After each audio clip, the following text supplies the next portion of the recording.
Good evening, viewers, and welcome to the news. First, let us take a look at the headlines. Office of Fisheries Officer East and West Khasi Hills District, in collaboration with Krishi Vigyan Kendra West Khasi Hills, celebrated National Fish Farmers Day 2026.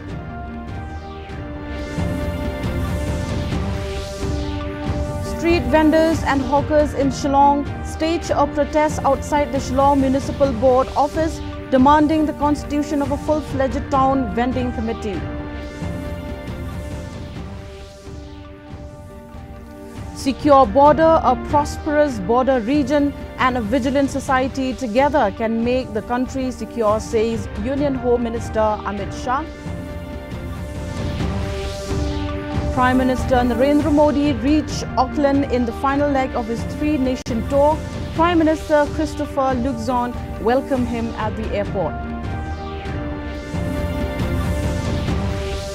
And Prime Minister Narendra Modi, along with Australian Prime Minister Anthony Albanese, jointly launched the India-Australia Sports Collaboration Roadmap. The news in detail, and first the local news.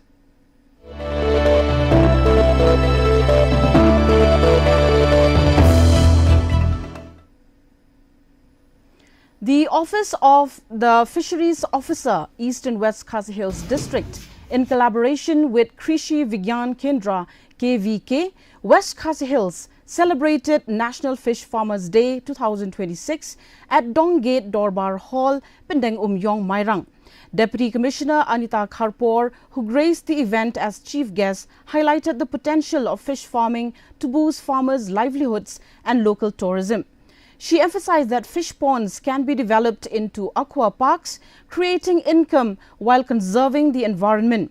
Progressive fish farmers from across the district were felicitated for the outstanding contributions to the fisheries sector, including livelihood generation, employment creation, and effective implementation of government schemes.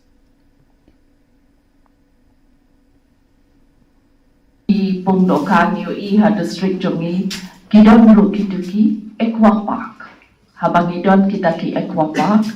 Kaya ru ban nang penne nang penitenat ya kamay Mariam. De nakasta ka jemri doka la ru ban preserve kido kidoka kibala jando jai. But la ru ban nang penroy kita ki ornamental fish kiba kamrem dog. De kata ka business jumpi kata ka kajeng kamay jompi kanang yar.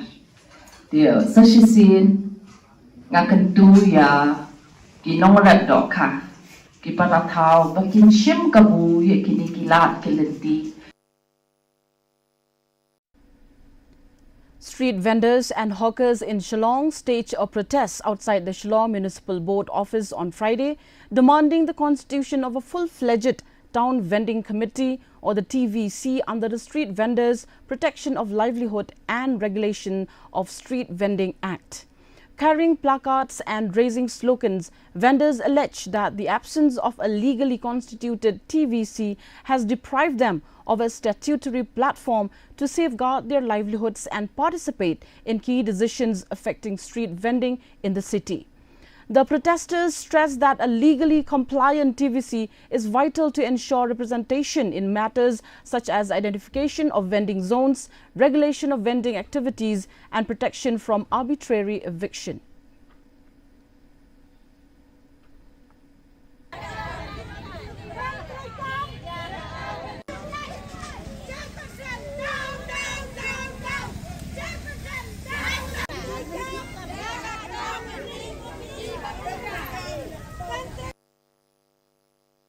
Kani ka PTVC kamday ka ba elect mano ka ba kilasu invite dekat bamon manta one way lasai one idea way takamlong re nado bas bang hakapor bang ikran wa dia ka budget bakia snagi atay po mudarong yong balay hadu manta ka budget ro him batay hagat PTVC kana bangiro ngintip ngiro ngidon hok amar ka di ka pisa jong padba ka di ka pisa ka jonga jong pi baro Teshoban le kanong nakakam ban pulut halo ka kerteng jongi kabasu pulut lut put klam da say song yang pensang eswa Civil Society Women's Organization, or the CSWO Secretary Christabel Wanyang, has strongly criticized the Meghalaya government for failing to address the hardships faced by patients at the Umsning Community Health Centre. During her visit, Wanyang observed that only one doctor and one nurse were on duty, handling both emergency services and the OPD, forcing patients to wait for hours. She said the severe shortage of medical staff has crippled the hospital's functioning, despite it being a crucial facility for seriously ill patients.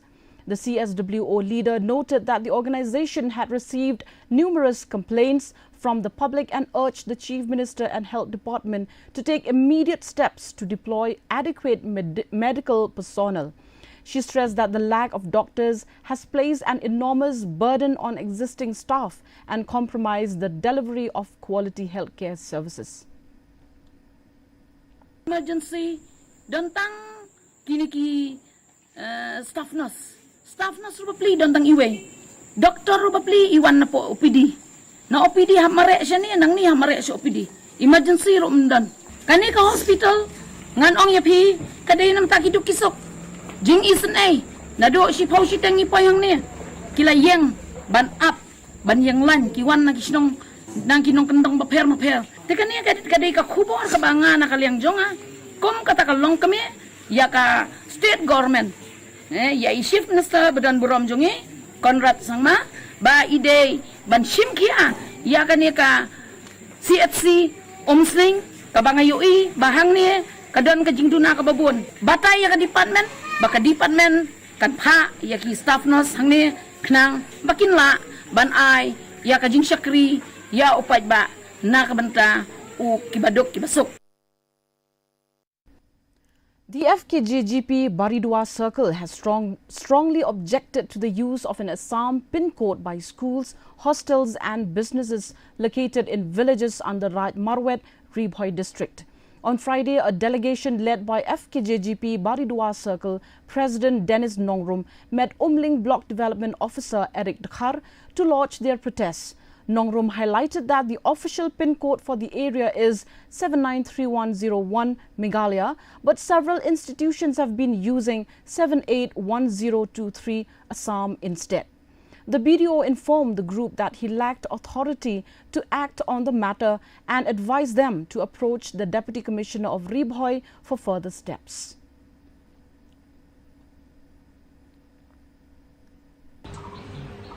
Nam taga daw kidan ki school mo nang Baridua jungi Naimer Baridua mde ban ju hap hire ban ai ka pin code jong ka Assam mo ban be ka pin code kum ayo jing tip mo na ki bru nang jungi ba kidan ki dukan ayu ki dukan ki PG mo ki ai pin code plumar be ata kam ju hap mo no ki bru nang ru ba kim kit kya to na kaleng aseng bang tu sakmat entasni ba wan kendu yo video video tu menton borah du kata to ni penting bangin ai jing thoro ya ki disi ba lor. Let's move on to the regional news.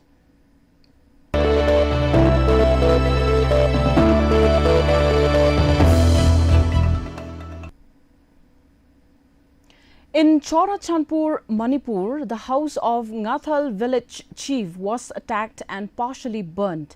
The incident has raised concerns over security in the area, with authorities expected to investigate the matter further. Details regarding the motive and those involved are yet to be confirmed.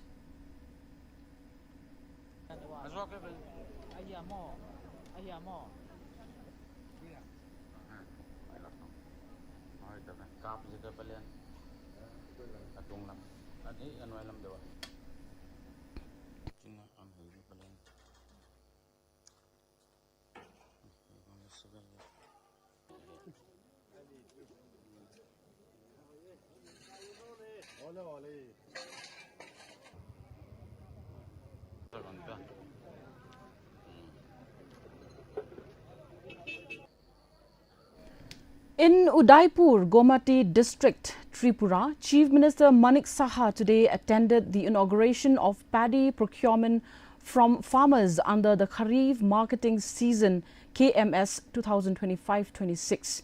The initiative aims to support farmers by ensuring fair procurement and strengthening agricultural sustainability in the state.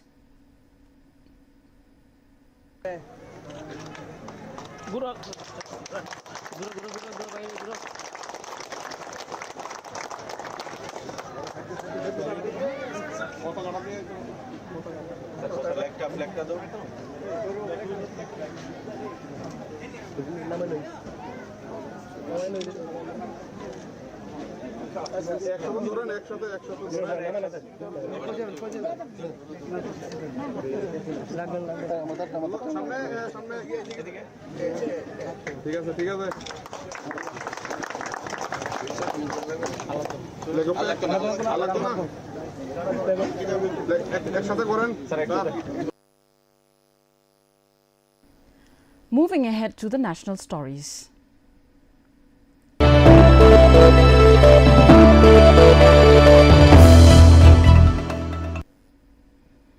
Union Home Minister Amit Shah has said that a secure border, a prosperous border region and a vigilant society together can make the country secure. Addressing a conference of Superintendent of Police from border districts in New Delhi yesterday, he emphasized that under the Vibrant Villages program, efforts are being made to prevent migration, create jobs and ensure full implementation of welfare schemes. Shah stated that the government is building a robust system to make the country infiltration-free. He noted that the Narendra Modi-led government has increased border infrastructure by 400% and is fencing the 1,600-kilometer-long India-Myanmar border at a cost of 31,000 crore rupees.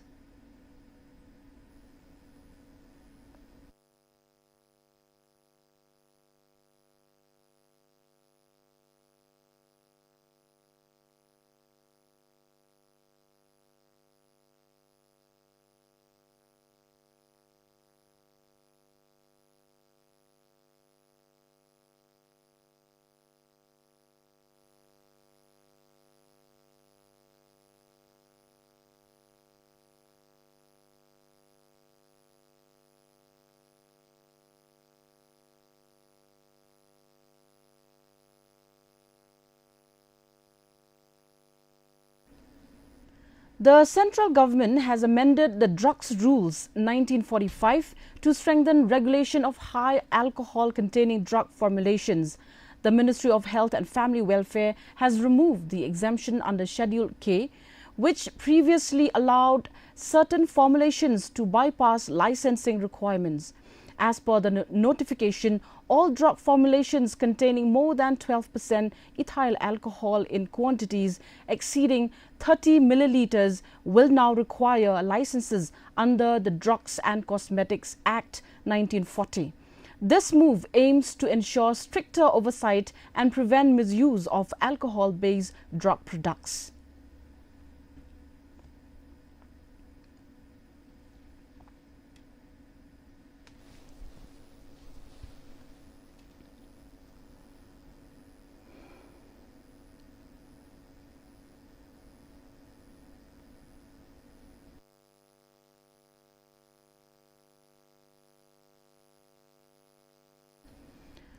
New and Renewable Energy Minister Prahlad Joshi announced that clean energy met over 50% of the country's electricity demand for the second time. In a social media post, he highlighted that renewable sources contributed 50.2% of the power supply on the 6th of this month, calling it a testament to the growing strength and reliability of India's clean energy ecosystem. The minister said that under Prime Minister Narendra Modi's leadership, India continues to power sustainable growth with speed and determination.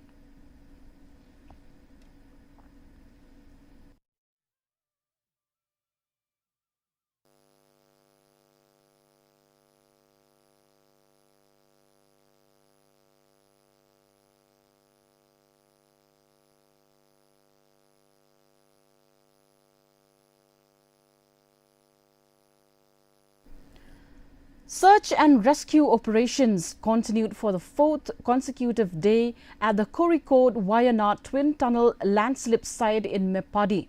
Authorities confirmed that one more body was recovered near Meenakshi Bridge today, taking the death toll to 7. Efforts remain underway to trace the remaining missing workers as rescue teams persist despite challenging conditions.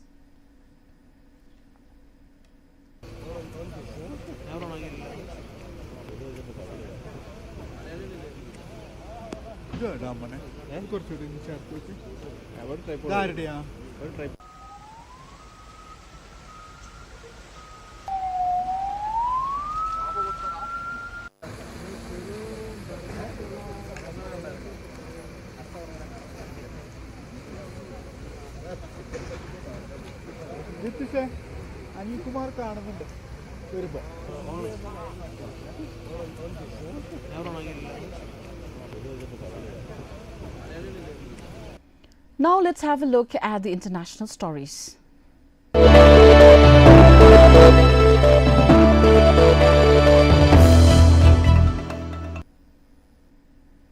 Prime Minister Narendra Modi reached Auckland, the capital of New Zealand, in the final leg of his three-nation tour. Prime Minister Christopher Luxon welcomed him at the airport. The visit has generated excitement, marking nearly 4 decades since the last Indian Prime Minister visited New Zealand. Both the Indian community and New Zealanders see this as a historic occasion that will open a new chapter in bilateral relations. Women, youth, business leaders, academics and community members express hope that the visit will strengthen cooperation in trade, education, investment, sports and cultural exchanges.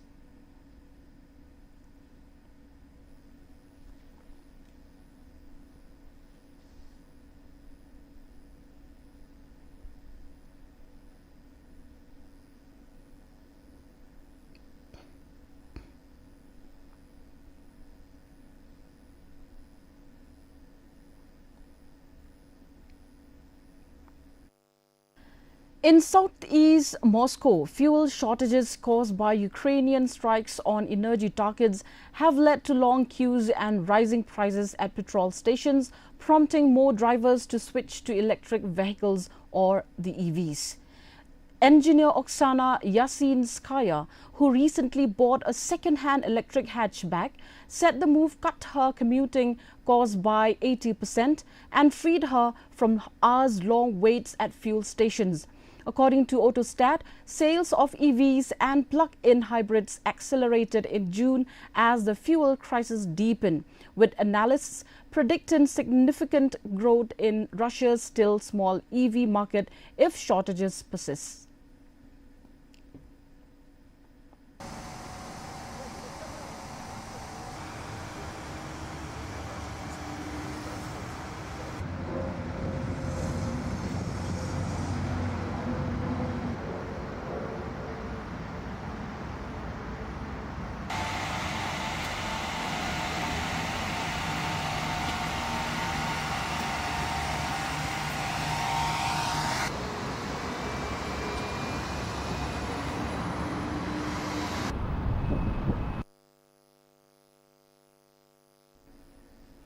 And coming up, other sports news.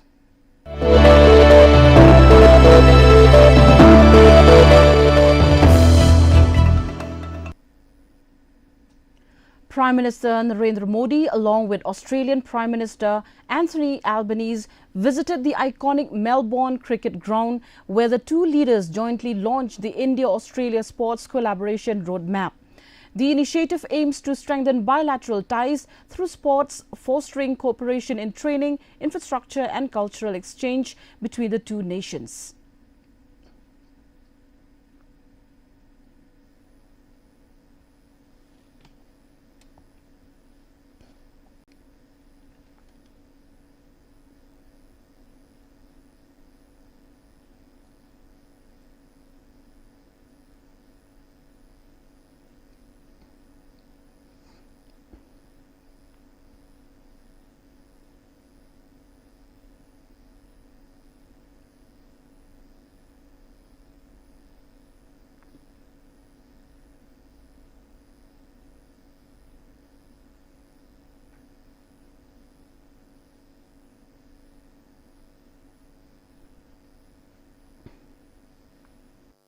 And now for the weather report.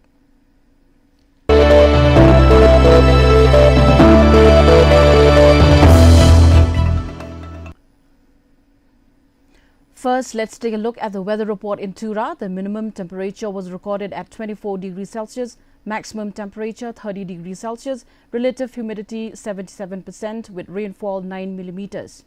Moving on to Shillong, the minimum temperature 20 degrees Celsius, maximum temperature 24 degrees Celsius, relative humidity 79% and rainfall 3 millimeters.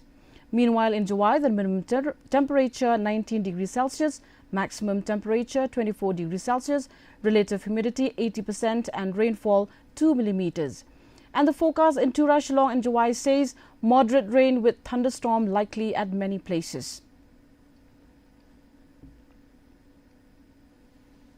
And now, before we end the news, the headlines once again. Office of Fisheries Officer, Eastern West Khasi Hills District, in collaboration with Krishi Vigyan Kendra, West Khasi Hills, celebrated National Fish Farmers Day 2026.